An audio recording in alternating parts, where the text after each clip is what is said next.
السلام علیکم ورحمۃ اللہ وبرکاتہ۔ بسم اللہ الرحمن الرحیم، الحمد للہ والصلاة والسلام علی رسول اللہ وعلی آلہ واصحابہ اجمعین۔ محترم سامعین کرام، آپ لوگ سن رہے ہیں بدعت کی حقیقت پارٹ نمبر 8۔ جس طرح سے شرک کی دو قسمیں ہیں، شرک کا بیان تفصیل سے گزر چکا کہ شرک اصغر بھی ہوتا ہے اور شرک اکبر بھی، تو ٹھیک اسی طرح بدعت میں بھی ہے کہ بدعت چھوٹا بھی ہوتا ہے، چھوٹی بھی بدعت ہوتی ہے اور بڑی بدعت بھی ہوتی ہے، جس کو شریعت کی اصطلاح میں یا علماء کرام کی اصطلاح میں اس طرح کہا گیا ہے بدعت مفسقہ۔ نمبر 1، بدعت کی حکم کے اعتبار سے دو قسمیں ہیں۔ کل کے درس میں کیا بتایا گیا تھا کہ بدعت ساری بدعت ہے، کوئی بدعت حسنہ یعنی اچھی بدعت نہیں ہے، سب بری بدعت ہے۔ تو اچھے برے ہونے کے حساب سے بدعت کی کوئی تقسیم نہیں ہے، کوئی قسمیں نہیں ہیں، بدعت ایک ہی قسم ہے اور وہ ہے بری بدعت، ساری غلط ہے۔ لیکن حکم کے حساب سے بدعت کی دو قسمیں ہیں۔ جیسے شرک، تو شرک کو اچھا بھی ہوتا ہے کیا کہ اچھا شرک برا شرک؟ نہیں نا، ساری شرک ہے، سب غلط ہے۔ لیکن حکم کے حساب سے اس کی قسمیں ہیں نا کہ چھوٹا شرک بھی ہوتا ہے اور بڑا شرک بھی ہوتا ہے۔ تو اسی طرح بدعت میں بھی ہے کہ چھوٹی بدعت بھی ہے، بڑی بدعت بھی ہے، جس کو اس طرح سے کہا گیا ہے کہ بدعت مفسقہ۔ نمبر 1 بدعت مفسقہ، اور نمبر 2 بدعت مکفرہ۔ کوئی بھی انسان بدعت کر رہا ہے تو سب ایک درجے میں بدعت نہیں ہے، ساری بدعتیں ایک درجے میں نہیں ہے، بلکہ الگ الگ درجوں میں، حالانکہ سب غلط ہے لیکن درجات ہیں اس کے۔ تو ایک ہے بدعت مفسقہ، سین سے مفسقہ، اور ایک دوسری بدعت ہے بدعت مکفرہ۔ تو بدعت مفسقہ یہ چھوٹی بدعت کہہ سکتے ہیں آپ، اور بدعت مکفرہ اس کو بڑی بدعت کہہ سکتے ہیں سمجھنے کے حساب سے۔ تو بدعت مفسقہ کیا ہے؟ بدعت مفسقہ یعنی ایسی بدعت جس کے کرنے سے انسان کافر نہیں ہوگا، اسلام سے خارج نہیں ہوگا، وہ مسلمان ہی رہے گا لیکن گنہگار مسلمان رہے گا۔ اس نے بہت بڑا گناہ کیا، اس نے بدعت کی، بڑا گناہ اس کا ہے، لیکن اب بھی وہ مسلمان ہے، اسلام سے نکلا نہیں ہے، تو اس کو کہتے ہیں بدعت مفسقہ۔ فسق و فجور سے ہے، انسان فاسق و فاجر ہوا بدعت کرنے کی وجہ سے لیکن کافر نہیں ہوا۔ اب اس کی بہت ساری مثالیں ہیں۔ مثال کے طور پر قرآن خوانی کرانا، قرآن خوانی یعنی کسی کی وفات ہوئی تو بہت سے لوگ اپنے گھروں میں لوگوں کو بلا کے قرآن شریف پڑھواتے ہیں، قرآن خوانی کراتے ہیں، یا نیا گھر خریدنے پر، نیا گھر بنانے پر قرآن خوانی کراتے ہیں، یا اور بھی کئی وجوہات یا مناسبت سے قرآن خوانی کراتے ہیں۔ تو یہ قرآن خوانی اسلام میں صحیح نہیں ہے، کیونکہ اللہ کے رسول صلی اللہ علیہ وسلم اور صحابہ کرام نے اس کو نہیں کیا۔ حالانکہ ان کے زمانے میں لوگوں کی وفات ہوتی تھی، بچے پیدا ہوتے تھے، گھر بنتے تھے، گھر لوگ خریدتے تھے، لیکن کبھی کسی صحابی کے بارے میں نہیں آتا کہ انہوں نے قرآن خوانی کرائی ہو، ٹھیک ہے؟ تو اس لیے قرآن خوانی کرانا یہ صحیح نہیں ہے۔ علماء کرام نے کہا ہے کہ قرآن خوانی کرانا یہ بدعت ہے۔ عید میلاد النبی منانا، ربیع الاول میں لوگ عید میلاد النبی مناتے ہیں، یعنی نبی صلی اللہ علیہ وسلم کا برتھ ڈے مناتے ہیں، جنم دن منانا، یہ بھی بدعت ہے۔ 15 شعبان کو لوگ حلوے پوڑی بنا کے پورا اہتمام کرتے ہیں، عید کی طرح جشن مناتے ہیں 15 شعبان کو۔ تو اب حلوہ کھانا کبھی بھی کھائیے، حلوہ کوئی منع نہیں کر رہا، لیکن خاص 15 شعبان کو جو لوگ اہتمام کرتے ہیں، باقاعدہ نیاز کرانا، فاتحہ کرانا، کھانوں پر فاتحہ دلوانا، تو جو فاتحہ کھانوں پر دلواتے ہیں یہ بھی بدعت ہے۔ کھانوں پر فاتحہ دلوانا یہ بھی بدعت ہے۔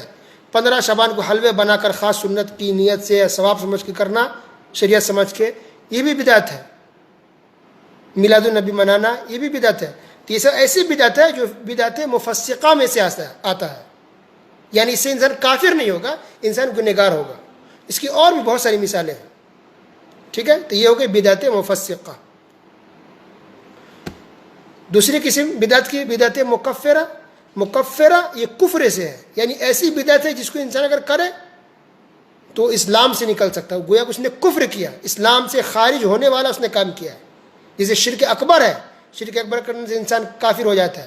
تو اسی طرح سے بدعت، کچھ بدعتیں ایسی بھی ہیں کہ جس کے کرنے سے انسان کافر ہو جائے گا، اسلام سے نکل جاتا ہے۔ اللہ اکبر۔ اس کی کیا مثال ہے؟ اس کی بہت ساری مثال ہے۔ مثلا کوئی انسان شریعت کے کسی حکم کا انکار کر دے، ایسا حکم جو ثابت ہے قرآن حدیث سے بالکل، اس کا انکار کر دے۔ مثلا کوئی نماز کہتا ہے کہ نہیں 5 وقت تو زیادہ ہے، 4 وقت پڑھ لی تو ہم کافی ہے، ہم 4 وقت پڑھیں گے، ایک ضروری نہیں ہے۔ ایسے بہت سے لوگ کر رہے ہیں کہ ایک وقت کو ضروری نہیں سمجھتے فجر کو، استغفر اللہ۔ وہ اس نے بدعت ایجاد کی نا، ایک نئی سوچ لائی کہ مطلب 4 وقت کی کافی ہے، فجر نہیں پڑھے چلے گا، بدعت ایجاد کی۔ تو بدعت کہتے ہیں کوئی بھی نئی چیز پیش کرنا، جب کچھ بڑھا دے دین کے نام پر تو بھی بدعت، یا کچھ کم کر دے گھٹا دے وہ بھی بدعت۔ تو اگر کوئی نماز کو 4 وقت کی کر دے تو یہ بدعت ہے، لیکن ایسا کرے انسان کافر ہو جائے گا، صرف گنہگار نہیں رہے گا، اسلام سے نکل جائے گا۔ اسی طرح اس کی ایک مثال یہ بھی ہے کہ انسان اللہ کی صفت کا انکار کر دے۔ اس کی ایک مثال یہ بھی ہے کہ کوئی انسان یہ کہے کہ قرآن مخلوق ہے، نعوذ باللہ۔ قرآن کیا ہے؟ اللہ کا کلام ہے، اللہ کی صفت ہے، اللہ کی بات ہے۔ اللہ کی صفت مخلوق نہیں ہوتی، ہم سب مخلوق ہے۔ قرآن اللہ کا مخلوق نہیں ہے بلکہ اللہ کی صفت ہے۔ تو کوئی یہ کہتے ہیں کہ قرآن اللہ کی مخلوق ہے تو یہ بھی کفر ہے، یہ ایسی بدعت ہے جو کفریہ بدعت ہے۔ تو اس لیے امام احمد بن حنبل رحمۃ اللہ علیہ کو جو بہت مارا گیا تھا، بادشاہ نے، حاکم نے جو مارا تھا، اسی وجہ سے مارا تھا کہ سارے لوگ کہہ رہے تھے کہ قرآن مخلوق ہے، اور امام احمد بن حنبل رحمۃ اللہ علیہ کہہ رہے تھے کہ نہیں، قرآن اللہ کا کلام ہے، اللہ کی صفت ہے، مخلوق نہیں ہے، تمہیں جو کرنا کر لو۔ تو مار کھا لیے مگر وہ اپنی بات پر، حق پر ٹکے رہے کہ نہیں، اللہ کی صفت ہے یہ۔ اللہ اکبر۔ اسی طرح ایک مثال یہ بھی ہے کہ کوئی یہ کہتے کہ نہیں، اللہ تعالیٰ آسمان پر، عرش پر نہیں ہے بلکہ اللہ ہر جگہ ہے، تو یہ بھی بدعت ہے، یہ کفریہ بدعت ہے۔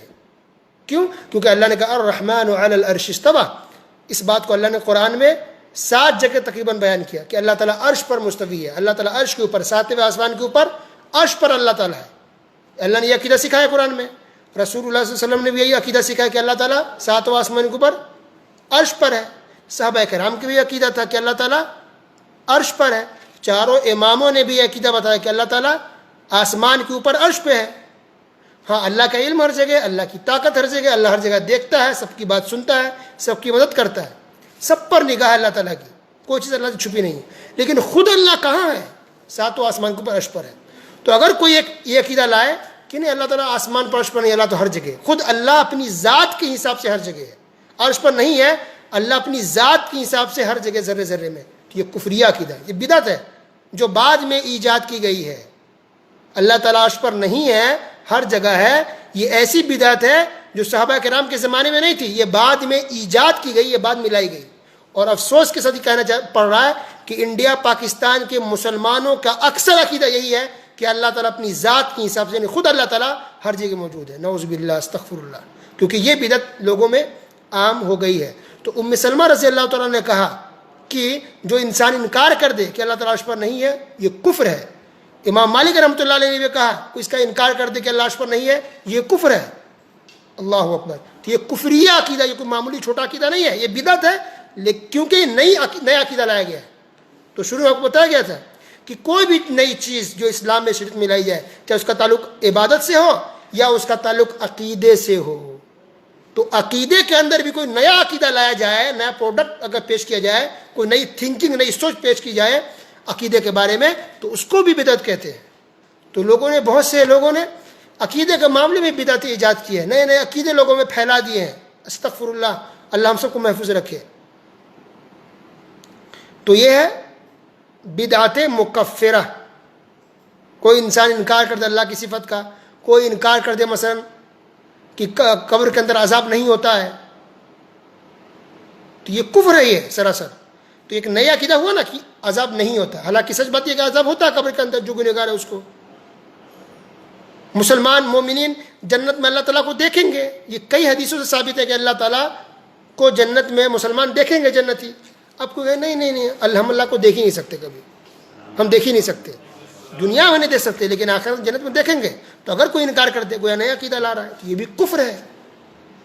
بہرحال پوری بات کا خلاصہ یہ ہے کہ بدعت حکم کے حساب سے بدعت کی 2 قسمیں، بدعت مفسقہ اور نمبر 2 بدعت مکفرہ۔ دونوں کی مثالیں بیان کی گئی، دونوں کا فرق بیان کیا گیا۔ کہ بدعت مفسقہ میں یہ ہوتا ہے کہ انسان گنہگار تو ہو جاتا ہے، بہت بڑا گناہ کیا، بدعت کیا، لیکن اسلام سے نکلتا نہیں ہے، اب بھی وہ مسلمان ہے لیکن گنہگار مسلمان ہے۔